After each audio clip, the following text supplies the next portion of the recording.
আসসালামু আলাইকুম দর্শক, চলে আসলাম নতুন আইটি ভিডিও নিয়ে। দর্শক, আজকে আপনাদের সাথে আমি খুবই মজাদার কিছু ইনফরমেশান শেয়ার করব। অনেক তো হয় মাঝে মধ্যে, মানে দেখেন না দর্শক, সিরিয়াসনেস এমন পর্যায়ে চলে যায়, মানে সবসময় আমাদের ব্রুগুলোকে কুঁচকে রাখা লাগে। এটা আমাদের একটা শারীরিক বলতে পারেন বা স্ট্রাকচারাল একটা নিজস্ব একটা স্বকীয়তা আর কি। যে আমরা যদি কোনো কিছু খুব চিন্তায় থাকি বা এমন হয় আমরা যদি খুব মনোযোগ দিয়ে কোনো কিছু দেখি, দেখবেন যে আমাদের ব্রুগুলো কুঁচকে যায়। ঠিক আছে? তো অনেক তো আমার ভিডিও দেখার সময় হয়তো আপনারা ব্রু কুঁচকেই রাখেন, যেহেতু আমি খুব গুরুত্বপূর্ণ কথা বলি। তো আজকে একটু রিল্যাক্স মাইন্ডে থাকবো। আজকে আমরা ব্রু কুঁচকাবো না, আজকে আমরা একটু হাসবো। হাসবো অর্থাৎ জাস্ট কিডিং করছিলাম, মানে কিছু মজার কথা বলবো। এবং মজার কথা বলবো এবং আমার ভিডিওতে বাপ্পি থাকবে না, এমন কি হয় বলুন ভাই? মজার কথা মানেই বা কাউকে নিয়ে রোস্টিং মানে বাপ্পিকে রাখতে হবে ভাই। বাপ্পি ছাড়া জিনিসটা জমবে না। আপনি একটা মিষ্টি রাঁধতে যাবেন বা একটা মিষ্টির রেসিপি তৈরি করবেন, কিন্তু সেখানে চিনি দিবেন না, সেটা যেমন একটা অস্বাভাবিক রেসিপি হয়, ঠিক আপনি একটা মজাদার ভিডিও বানাবেন কিন্তু সেখানে বাপ্পিকে রাখবেন না, সেটা ইম্পসিবল হয়ে যায়। তো আজকে আমার ভিডিওটা পুরোপুরিভাবে ডেডিকেটেড থাকবে টু বাপ্পি ভাই, সরি টু বাপ্পি ড্রাইভার। মানে আমি বাপ্পি ভাইজান বলছিলাম, আমি তো তার ট্যাগটাকে পরিবর্তন করেছি, এখন থেকে সে আমাদের জাতীয় বাপ্পি ড্রাইভার। সো যাই হোক দর্শক, আজকে আমি এই ড্রাইভারগিরি নিয়ে কথা বলবো না। আজকে আমি ড্রাইভারের খাদকগিরি নিয়ে আলোচনা করব। ঠিক আছে? খাসির রানের গল্প। আজকে আমার গল্পটার হেডলাইন হচ্ছে খাসির রান ও আমাদের বাপ্পি ড্রাইভার। ওই ঠাকুরমার ঝুলিতে দেখেন না, বিভিন্ন গল্প বলার আগে সেই নানি বুড়িটি বিভিন্ন গল্পের হেডলাইন বলে, ঠিক একইভাবে আজকে আমি আপনাদেরকে যে গল্প বলবো সেই গল্পের হেডলাইন হচ্ছে খাসির রান ও বাপ্পি ড্রাইভার। তো চলুন দর্শক, সেই গল্পটা শুরু করা যাক। সো ভিডিও শুরুতে বলবো, আপনারা যারা নতুন এখন পর্যন্ত আমার চ্যানেলকে সাবস্ক্রাইব করেননি অবশ্যই করে দিবেন, আর যারা ভিডিওটা দেখছেন লাইক দিয়ে ভিডিওটি দেখা শুরু করবেন। দর্শক, আমি আমার ভিডিওর মূল কথা শুরু করে দেই। ভিডিও শুরুতে আমি আপনাদেরকে মিমের একটা ঘটনা বলি। মিমের ঘটনাটা হচ্ছে, আপনারা জানেন মিমের যে নতুন সন্তানটা হয়েছে, সেই সন্তানের আকিকা দেওয়া হয়েছিল কিছুদিন আগে। তো সেখানে তো সবাই উপস্থিত ছিল। তো মিমের সন্তানের আকিকা যেহেতু তার মেয়ে হয়েছে, অবশ্যই নিয়মতান্ত্রিক মানে নিয়ম মাফিক তাকে একটা খাসি জবাই করতে হবে, তাই না? যদি ছেলে সন্তান হতো আকিকার জন্য দুটা খাসি দিতে হতো। তো যেহেতু মিম একটা খাসি দিয়েছে, সেই একটা খাসি দিয়ে তখন অবশ্যই এটা রান্না বান্না করে খাবার দাবার খাওয়া হবে, মানুষকে বিতরণ করা হবে, দ্যাটস ইট, এটা আকিকার শেষ। তো সেই দিক বিবেচনায় মিমের সন্তানের জন্য যে আকিকার খাসি কেনা হয়েছিল, সেই খাসিটা যখন কাটা হয়েছিল পিস পিস করে, তখন বাপ্পিকে দেখা যায় ক্যামেরার সামনে বসে সেই খাসির সমস্ত মাংসগুলোকে দেখছিল, বাট স্পেসিফিক একটা মাংস নিয়ে বারবার নাড়াচাড়া করছিল ক্যামেরার সামনে, সেটা হচ্ছে খাসির একটা রান। বাপ্পিকে বারবার দেখা গিয়েছে খাসির একটা রান নিয়ে খালি নাড়াচাড়া করছিল। পরবর্তীতে ভিডিওতে এটাও দেখা গিয়েছে বাপ্পি খাসির রান নিয়ে নিজে পরিষ্কার করতে মাঠে নেমে পড়েছে। বাপ্পি ভিডিওতে বলছিল খাসির মাংস খেতে ভারী মজা, কিন্তু এই খাসির মাংসটা যদি ভালো মতো পরিষ্কার না হতো তাহলে কিন্তু খেতে মজা লাগে না। এই কারণে আমি যেটা করছি, আমি আমার এই মানুষগুলোর সাথে খাসির রানের মধ্যে যে খাসির পশমগুলো আছে সেগুলোকে পরিষ্কার করে দেওয়ার জন্য সহযোগিতা করছি। তো বাপ্পির কথা হচ্ছে, এই যে এতগুলো খাসির মাংসের মধ্যে বাপ্পি অন্য কোনো মাংসকে হাত দিয়ে দেখেনি। বাপ্পি খেলে ওই একটা রানের মাংসের মধ্যে যতটুকু ময়লা আবর্জনা ছিল, অর্থাৎ খাসির পশম ছিল, সেগুলোকে পরিষ্কার করার কাজে নেমে পড়েছে।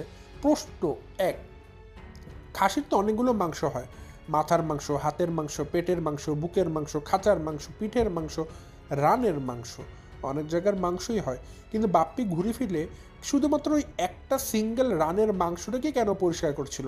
কারণ বাপ্পির এক্সপেকটেশন ছিল, বাপ্পির আশা ছিল, বাপ্পির আকাঙ্ক্ষা ছিল বাপ্পিকে ওই খাসির মাংসটাই খেতে দেওয়া হবে, ওই রানের পিসটা আস্ত রান বাপ্পিকে খেতে দেওয়া হবে। দেখুন একটা জিনিস, প্রথমত খাসির জবাই দেওয়া হয়েছে একটা, ঠিক আছে, কারণ যেহেতু মেয়ে বাচ্চা, এবং সেই মেয়ে বাচ্চার ওই একটা খাসির মানে ওই একটা খাসির মধ্যে যদি একটা খাসির রানী বাপ্পিকে আস্ত খেতে দেওয়া হয়, তাহলে চিন্তা করুন আর কতটুকু মাংসই বা বাদ থাকলো। বাকি তো অনেক মানুষকে দিতে হবে, পাড়ার প্রতিবেশীকে দিতে হবে, গরিব মিসকিনকে দিতে হবে। তো বাপ্পির ডিমান্ড চিন্তা করুন, আগেই সে খাসির রান একটা ধরে বসে আছে, তাকে খাসির রান খেতে দিতে হবে। এই কারণে সে খাসির রান পরিষ্কার করার জন্য মাঠে নেমে পড়েছিল। আমি আশা করি এতটুকু ঘটনা আমি আপনাদেরকে বোঝাতে পেরেছি। মানে বাপ্পিকে দেখবেন ভিডিওতে ওই সময় মিমের সন্তানের যে আকিকার খাসি কেনা হয়েছিল, সে খাসি জবাই দেওয়ার পরে মাংস পরিষ্কার করার কাজে বাপ্পিও সাহায্য করেছিল, কিন্তু বাপ্পি সমস্ত মাংস পরিষ্কার করার কাজ করেনি। বাপ্পি শুধুমাত্র যেই পিসটাকে নিজে সিলেক্ট করেছে সেটাকে করেছে। তার মানে বোঝা যাচ্ছে বাপ্পির মনের মধ্যে ইচ্ছা কী ছিল। That's it. এতটুকু আপনাদেরকে বুঝালাম, এতটুকু মনে রাখবেন দর্শক। পরের ঘটনাটা আমি এখন ক্লিয়ার করি। তো ওই দিন পরবর্তীতে যেটা করা হয়, যেই রানটা বাপ্পি নিজের হাতে পরিষ্কার করেছিল সেই রানটাকে আসলে পিস পিস করে ছোট করে ফেলা হয়েছে। অর্থাৎ 8-10টা মাংস যতটুকু পিস করা হয়েছিল, খাসির রানটাকে অতটুকু পিস করা হয়েছে। এবং খেতে যাওয়ার সময় বাপ্পি যখন রানটাকে খোঁজ করছিল, সে রানটার অস্তিত্ব আর খুঁজে পায়নি বাপ্পি। তো এটা বাপ্পির মনের মধ্যে না একটা ক্ষোভ ছিল যে আমাকে কেন রানটা দেওয়া হলো না, আমি কেন জামাই আদর পেলাম না এই বুড়া বয়সে এসেও। এটা তিশার কাছে অভিযোগ করেছিল এবং তিশাটা পয়েন্ট নোট করে রেখেছিল এবং সেটা সে বাসার মানুষদেরকে বলেছিল যে তোর ভাইকে খাসি রানটা কেন দিলি না, ঠিক আছে, এটা প্রশ্ন করা হয়েছিল। তো বাপ্পিকে যেহেতু রানটা দেওয়া হয়নি, এটা বাপ্পি একটা অভিযোগ করেছিল, সে মনক্ষুণ্ণ হয়েছিল। এই জন্য পরবর্তীতে যেটা হয়, আপনারা জানেন যে এখন তানজিল এসেছে, আমি যেটা তাদের আলাপ আলোচনার কথাবার্তা বুঝতে পারলাম, তানজিল আসার পর আরও একটা খাসি দেখবেন জবাই করা হয়েছে মিমের বাচ্চার আকিকা বলে, ঠিক আছে। বাট আসলে এই খাসিটা তানজিলে নিজের পয়সাতে জবাই করেছে। এখন বলতে পারেন কেন? দর্শক, এখানে প্রথমত তানজিলা যখন পদ্মাচরিবার এসেছে, প্রথমে সে বলেছিল সে একা আসবে, তখন বলেছিল উনি হয়তো যাবেন না। কিন্তু পরবর্তীতে তানজিলা তার মায়ের সাথে কথা বলে একটা জিনিস ফিক্স করেছে, এটা আমার গাট বিলিভ, আমি বিলিভ করি যে সাকিবকে তো আসলে একা রেখে আসা যায় না, এই অবস্থায় মন্দ বলবে মানুষ। তো তখন তিশা তাকে ইজি ওয়ে বলে দিয়েছে, ঠিক আছে তুই তোর সপরিবার আয়, কিন্তু তোকে এখানে ইনভেস্ট করতে হবে, খাবার খরচ দিতে হবে, কারণ সাকিবকে ভাইকে আলাদা খাওয়াবে না। তো তানজিলা সেটাতে রাজি হয় এবং তানজিলাই কিন্তু সে খাসির টাকা দেয়। তো দেখুন, যেই খাসিটা দ্বিতীয়বার কেনা হয়েছে মিমের আকিকার জন্য না, মিমের আকিকার খাসি তো কাটা শেষ, সেখান থেকে বাপ্পি কোনো মাংস পায়নি। কিন্তু দ্বিতীয়বার যে খাসি কাটা হয়েছে তানজিলার আসার পর, সেই খাসি থেকে আস্ত একটা রান বাপ্পির জন্য ঠিক করে রাখা হয়। যে রানটা বাপ্পিকে আগে খেতে দেওয়া হয়নি, দ্বিতীয়বার বাপ্পিকে সে রানটা খেতে দেওয়া হয় এবং সেই খাসিটা কার টাকায় কেনা হয়েছিল? তানজিলার টাকায়। তো দেখুন, যেহেতু খাসিটা কেনা হয়েছে তানজিলার টাকায়, তার মানে সেই খাসির ভাগটা কিন্তু পাওয়া বেশি তানজিলার। যেহেতু সেখানে তানজিলার শ্বশুর গিয়েছে, সাকিব গিয়েছে, আমি বিলিভ করি একটা খাসির তো ভাই 4টা পা হয়, তার না 2টা রান হয় আর 2টা সামনের পা হয়। তো অ্যাটলিস্ট আমি চেয়েছিলাম, যেহেতু বাপ্পিকে একটা রান দেওয়া হচ্ছে, সম্মানের খাতিরে সাকিবের বাবাকেও অ্যাটলিস্ট একটা রান দেওয়া উচিত ছিল সে টেবিলে বসে। এটা আমি মনে করি এটা উচিত ছিল। এবং এখানে খুবই নোংরা একটা কাজ করা হয়েছিল, বাপ্পির টেবিলের সামনে রান রাখা হয়েছিল, তো সে রান নিয়ে কথা হচ্ছিল যে এই যে বাপ্পি ভাইকে একটা রান দেওয়া হয়েছে, খাবে। তো তার পাশেই তার বিআই বসেছিল, মানে সাকিবের বাবা। তো যখন রানের কথা বলা হচ্ছিল, বাপ্পি আস্তেই করে একটা আঙ্গুল দিয়ে তার খাসির রানটাকে টেনে তার কাছে নিয়ে আসে, কারণ সে ভয় পাচ্ছিল যদি কোনোভাবে এই রানটা আবার বিআই নিয়ে যায়, মানে সাকিবের আব্বা যদি কোনোভাবে খাসির রানটা নিজের প্লেটে নিয়ে নেয়, এজন্য বাপ্পি তাড়াতাড়ি করে সে রানটাকে নিজের কাছে আঙ্গুল দিয়ে টেনে নিয়ে আসে। এটা খুবই বিদঘুটে লাগছিল আমার কাছে দেখে।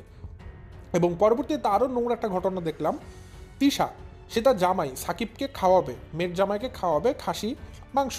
তো সে সাকিবকে বেড়ে দিবে সব থেকে ভালো মাংস, সাকিব তুমি এটা খাও, কিন্তু সে সেটা না করে সাকিবকে বলছে সাকিব তুমি কোনটা খাবা। আরে ভাই, সাকিব কি বলবে আমাকে অমুক মাংসটা দেন, রানটা দেন, বাপ্পির মতো সে তো বলবে না, সে তো ছোটোটাই নিবে লজ্জাতে বসে, আপনাকে বড়টা তুলে দিতে হবে। কিন্তু তিশা সেটা করেনি।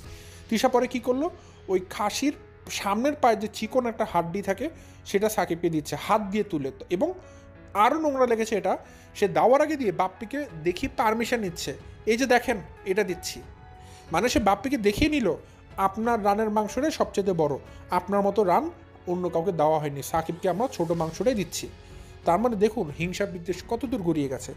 তিশা সাকিবকে একটা খাসির মাংস দিবে, সেটা দেওয়ার আগে বাপ্পিকে দেখিয়ে দিচ্ছে যে আমি এটা দিচ্ছি, পারমিশন নিয়ে দিচ্ছে। অথচ সে খাসিটা কার টাকায় কেনা? তানজিলার টাকায় কেনা। খাসিটা কার? তানজিলার। এবং খাসির রানটা কে খাচ্ছে?